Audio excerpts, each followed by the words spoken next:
So friends, moving towards almost the ending portion of short sums, chapter 1, part 1, introduction to partnership. Very few methods left. In exercise question 3, sub question 11, which is the last question, still one or two methods left, but to be very precise, the perfect same type of question is not given in the exercise, but in the illustration. If you remember, we left illustration number 3, yes, so that we are going to do afterwards, after this method, okay?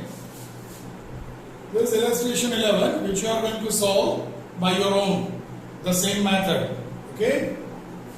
Here, when a partner received an amount including profit and interest on capital, in the question itself, they will give you something like that out of 3 or 4 or 2 partners, one partner will receive a particular amount which includes interest on capital as well as share of profit.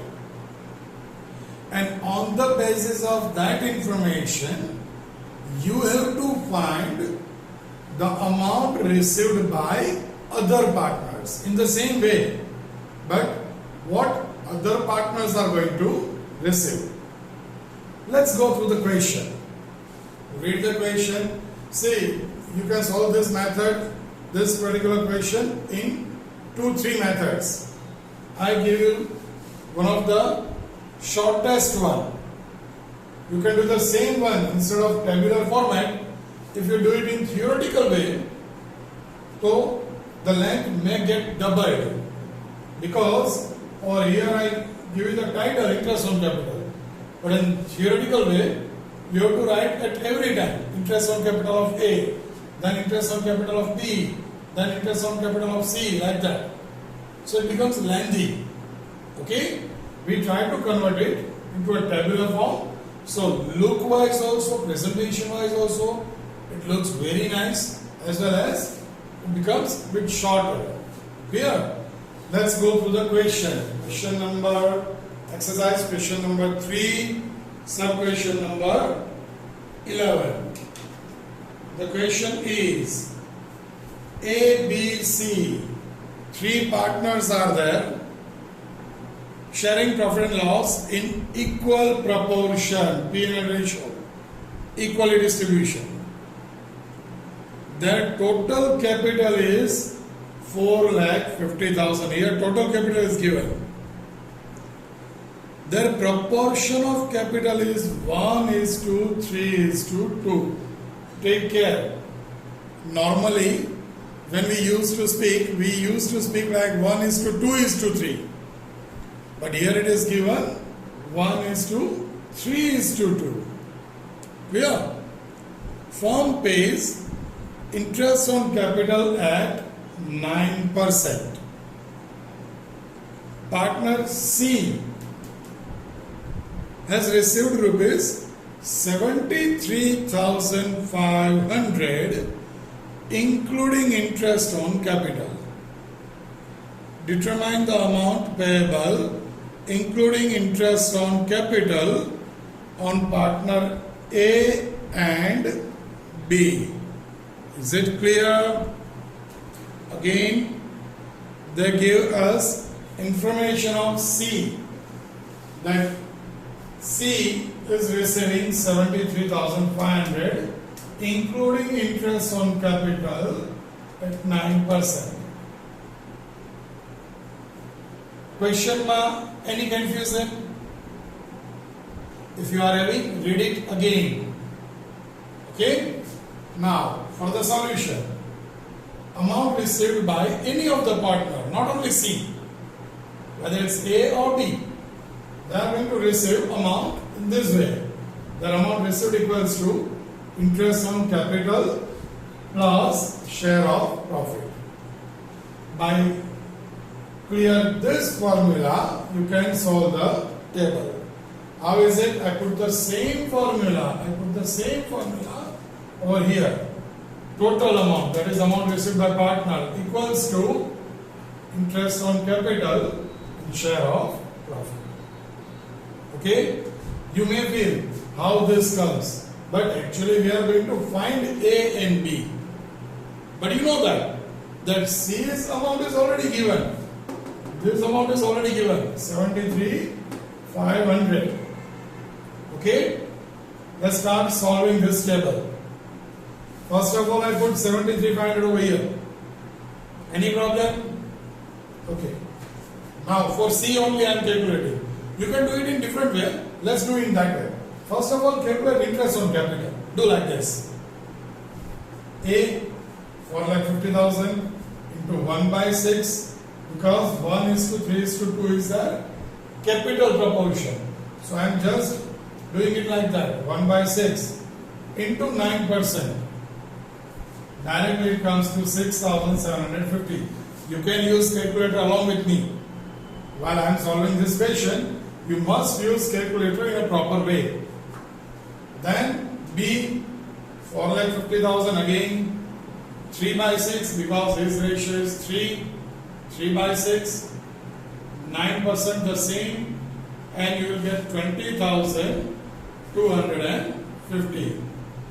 For C, is 4,50,000, the same total capital, 2 by 6 because the ratio is 2, 9%. That comes to 13,500. We solved all this. Okay? Now, before writing this 60,000, before actually we find this, we are having for C, we are having 13,500. Can I say we are having 73,500 also? Is it clear? So, from 73,500, if we deduct 13,500 from total amount, if we deduct interest on capital, we can have share of profit. Okay? So again, from total amount 73,500, if we deduct 13,500, we get 60,000. Is there any problem? Good. Now, when we are receiving 60,000 as C's share of profit, obviously P&L ratio is 1:1:1. Clear? So the remaining two partners are also getting the same profit which C is getting. So 60,000 and 60,000. We already secured this. We have this also. Now 6,750 plus 60,000. That comes to 66,750 received by A. Then for B, it is 20,250 plus the same amount, 60,000. Total comes to 80,250. Is it clear? Yes, I know that. Still you are bit confused. Some of you are bit confused in this 60,000. Okay, let's very quickly again go through this topic of 60,000. First of all, this formula, amount received by partner equals to interest on capital plus share of profit. So from this formula, can we say that share of profit, from this formula, can we say like that? Share of profit equals to amount received minus interest on capital. Is that clear?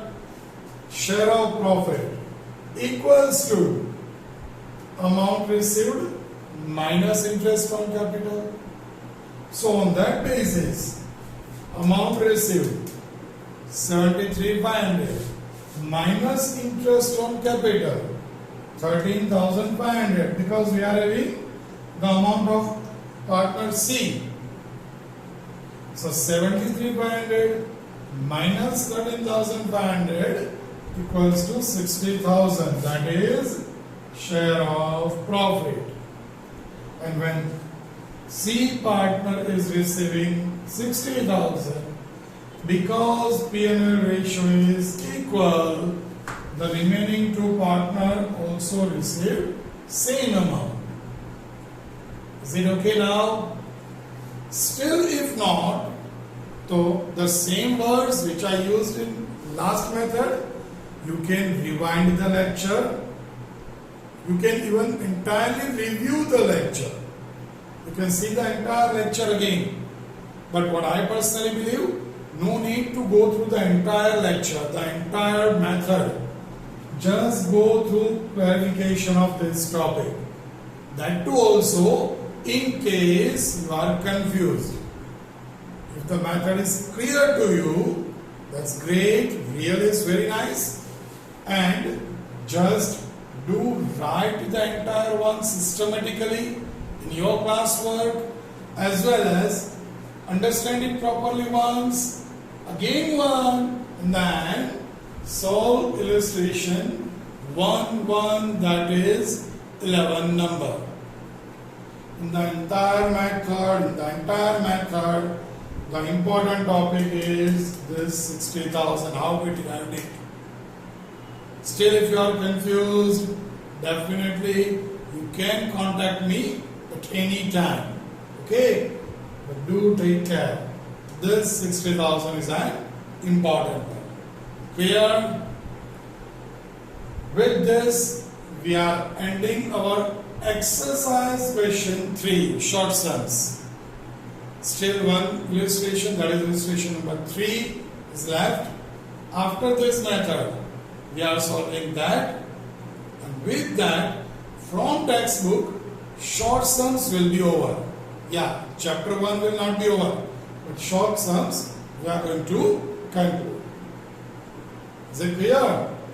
Last, yes, last 60,000 for this particular do have clear concept. Okay, just solve the question in your notebook and then illustration 11 in your own way. Use the same pattern but do it without just looking at this, so you can get the clarity of concept.